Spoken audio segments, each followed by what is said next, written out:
Llamo al estrado para que presente el primer caso, que es el caso BP, a Esperanza Martínez, por favor. Esperanza, muchísimas gracias. ¿Y podría decirnos, por favor, quién es usted y por qué conoce este caso? Sí, buenos días con las señoras y señores miembros de este tribunal y con la audiencia aquí presente. Mi nombre es Esperanza Martínez, yo soy bióloga, soy además auditora ambiental, soy miembro del colectivo ecologista llamado Acción Ecológica, pero al que he trabajado muchísimos años, 20 años, en una red de resistencia a las actividades petroleras que básicamente lo que hace es monitorear los impactos de la actividad petrolera en distintas partes del mundo. ¿Podría decirnos, por favor, qué es la BP y contarnos cronológicamente los hechos que usted está presentando? Yo estoy presentando el caso del derrame de BP en el Golfo de México, ocurrido el 20 de abril del 2010. En este momento se produce la explosión de la plataforma de exploración Deepwater Horizon, que esta empresa BP arrendaba a una empresa suiza llamada Transocean. 2 días después de esta explosión se hundió la plataforma y empezó a provocarse un inmenso derrame que solo se detendría varios meses después. Perdón, ¿nos puedes explicar qué significa BP y qué es lo que hace, por favor, antes de...? La empresa BP es la empresa British Petroleum, es una empresa petrolera, es una empresa que se presenta como una de las empresas con mejor tecnología y es una empresa que estaba operando en el Golfo de México en unas zonas llamadas zonas de mares profundos, en unas zonas en donde el riesgo de exploración, el riesgo de perforación, el riesgo de procesar el petróleo era altísimo.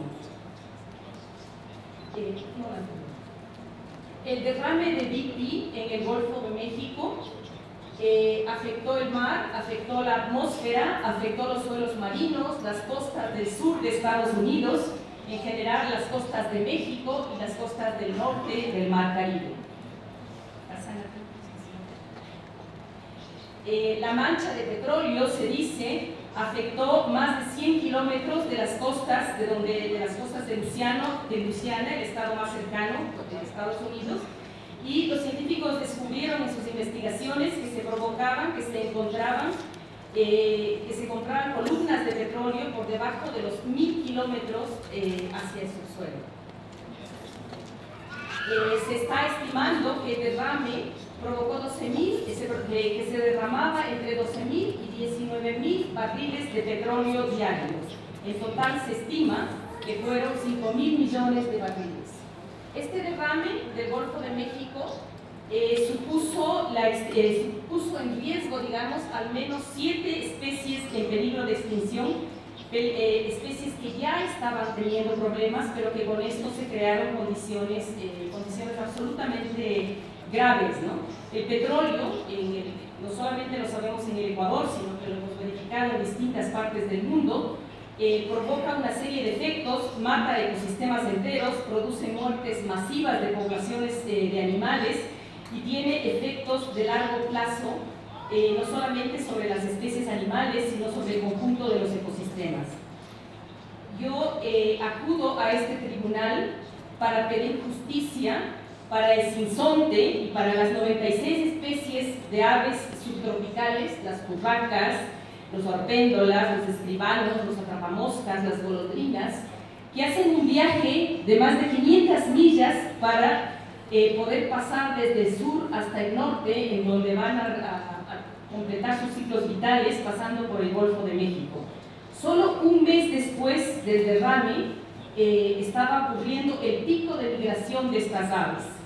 El humo de la quema del petróleo y las propias llamas provocaron la asfixia, la muerte, la desorientación de las especies y probablemente es fácil entender la enfermedad de muchas de estas especies.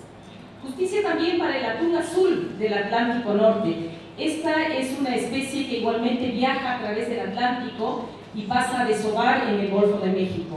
Justamente entre mediados de abril y mediados de junio, es su momento de desove, momentos en que estaba ocurriendo este derrame. El aceite que se provocaba en el derrame es un aceite que pasa por la propia piel, en este caso de los atunes y en general de los peces. Las crías, según los informes científicos, murieron de hipotermia y se presentaron muchísimos daños, sobre todo en las vías respiratorias de estos animales. Justicia para la tortuga marina. La tortuga marina en el Golfo de México, en esta zona viven 5 de las 7 especies de tortugas marinas que hay en el mundo.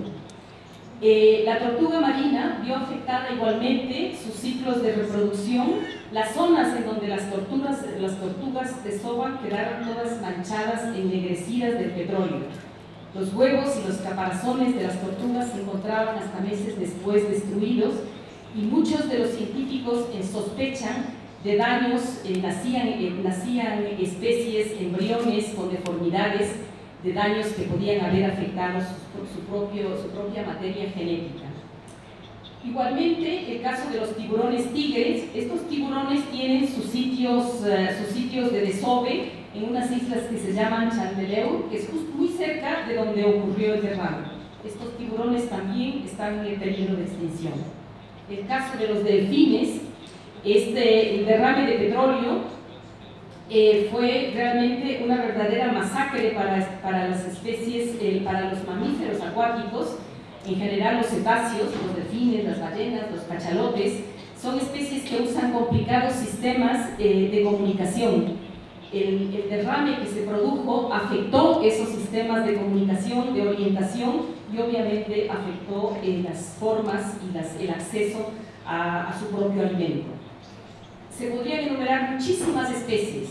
Quería mencionar al pelícano café, porque el pelícano café es el ave símbolo del estado de Luisiana, estado que debió soportar la mayor parte de este derrame. Y esta ave, este pelícano, acababa de salir de la lista de especies en peligro de extinción solo un año antes del derrame. Tenemos otras especies como por ejemplo el caballito de mar, especies muy pequeñitas, únicas, aparte de que son hermosas, que fueron terriblemente afectadas porque su ecosistema son justamente todas estas zonas de pastos marinos, que fueron las zonas en donde más se concentró el petróleo. Se concentró el petróleo además en el mar de los Zárzaros, son mares quietos, son mares inmóviles que están en la parte subterránea, en donde el petróleo se concentraba y no era capaz de circular. En todas estas zonas, como decía, se concentró el petróleo, y en principio una de las técnicas que se utilizaba para la limpieza fue proceder a quemar estos pastos. Esta quema de los pastos obviamente provocó la muerte, la extinción de todas las especies ligadas a los pastos, pero también provocó la interrupción de los ciclos naturales, por ejemplo, de la posibilidad de que existan el proceso de fotosíntesis que requerían estos pastos al haber ennegrecido todo el ambiente. Tenemos finalmente los manglares. Hay muchos estudios que revelan que limpiar los manglares del petróleo es prácticamente imposible, que el petróleo asfixia sus raíces y que progresivamente va matando a estos bosques en las costas, en las diferentes costas alrededor del mar. No se diga finalmente de los microbios. Esta es una imagen que más parece una constelación. Son los microbios que viven en el mar, son todos estos microorganismos que permiten la reproducción y todos los ciclos vitales del mar. En el caso de este derrame, lo que se produjo es que solo algunas de las especies, un poco probablemente desesperadas ante la mancha del petróleo, empiecen a reproducirse rápidamente en una intención de degradar el petróleo. Pero en ese proceso veloz de extinción, obviamente consumieron oxígeno y provocaron unos niveles de pérdida de capacidad de vida para otras especies. Existen informaciones de distintas organizaciones, de distintos científicos, que hablan de importantes modificaciones genéticas en el plancton, de haberse afectado en general de efectos en cadena que podrían estar suponiendo cambios en el largo plazo, difícil de precisar a 2 años, a 3 años, quién sabe, a 10 años. Uno de los efectos que se mencionan, por ejemplo, existe el laboratorio Frascati, que habla de que la intensidad y la fuerza del derrame produjo la alteración de una de las corrientes oceánicas llamada Loop Current, Y este cambio de la corriente, este cambio de la ruta de la corriente, probablemente, decían ellos en este entonces, iba a provocar una reacción en cadena de efectos impredecibles que iba a significar un cambio de conjunto del clima de toda la atmósfera. Es decir, el daño pudo haber estado localizado en esta zona, pudo haber llegado a todas las costas alrededor, pero sin duda afectó al conjunto del planeta. Frente a estos hechos, diversas organizaciones han estado planteando que se han afectado los derechos de la naturaleza. Los derechos afectados son los derechos a la existencia, al mantenimiento, a la regeneración de los ciclos vitales, de la estructura, funciones y procesos evolutivos. También el derecho a tener defensores, porque para poder ejercer el derecho a la defensa es imprescindible la información, y la información nunca estuvo garantizada. Todo lo contrario, la BP bloqueaba la posibilidad de informaciones independientes, BP presentaba una información tergiversada, BP se negaba a informar qué es lo que estaba haciendo frente al derrame, cómo estaba pretendiendo contenerlo, cuál era la magnitud o cuáles los efectos que podían haber en el futuro. Igualmente se ha violado el derecho a la restauración a la naturaleza. Estamos hablando de varios años después y aún no hay certeza, aún no hay confirmación, tampoco se conoce de qué manera se estaba haciendo esa restauración, pero aún se reportan evidencias de daños en las diferentes especies y en los ecosistemas afectados. Obviamente se violó el derecho a la precaución, no se tomaron las medidas previas, había una duda razonable como para pensar que la operación en estas profundidades iba a provocar un desastre de este tipo. No es el primer desastre que hay en mares profundos. En mares profundos ya habían habido otros incidentes similares en otras partes del mundo.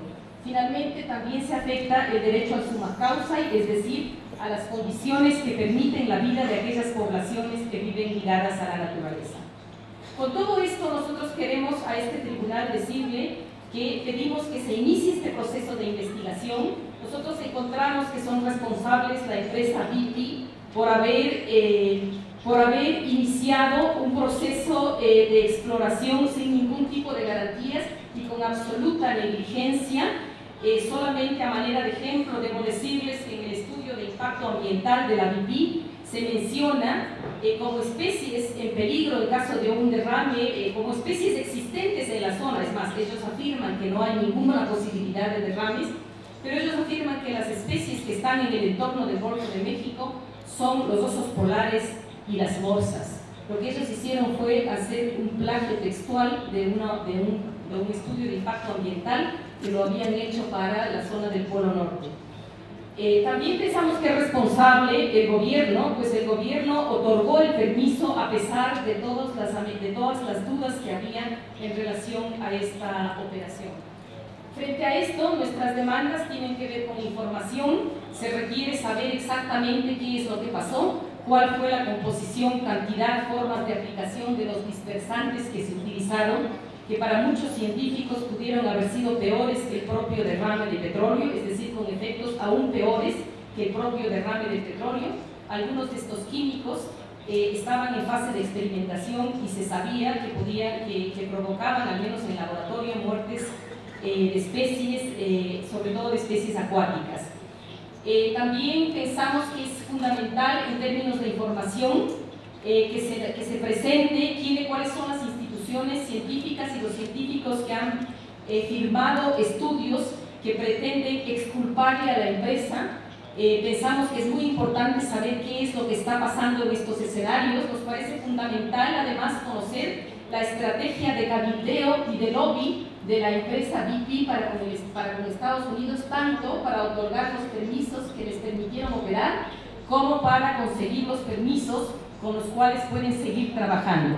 Pensamos que en materia de restauración se requiere una información y se requiere avanzar a un plan de reparación realmente completo, obviamente independiente de aquellos que están planteando las poblaciones que se vieron afectadas. Digamos, aquí estamos apelando por los derechos propiamente del mar. Al Estado, como medida de restauración, demandamos la suspensión de las operaciones, el retiro de las chatarras y una serie de medidas complementarias, entre ellas dejar en paz el mar para que la naturaleza pueda tener el tiempo de poder recuperarse.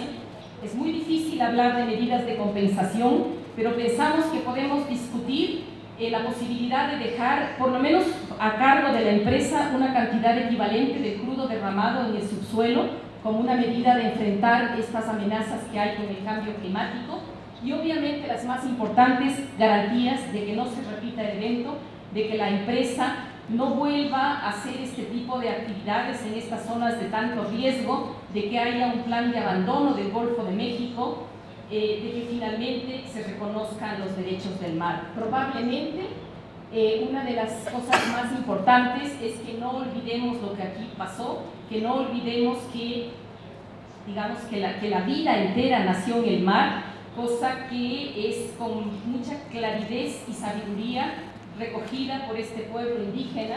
Este pueblo indígena, Kogi, relata la historia de la humanidad de esta manera. Dice: primero estaba el mar, todo estaba oscuro, no había sol, ni luna, ni gente, ni animales, ni plantas.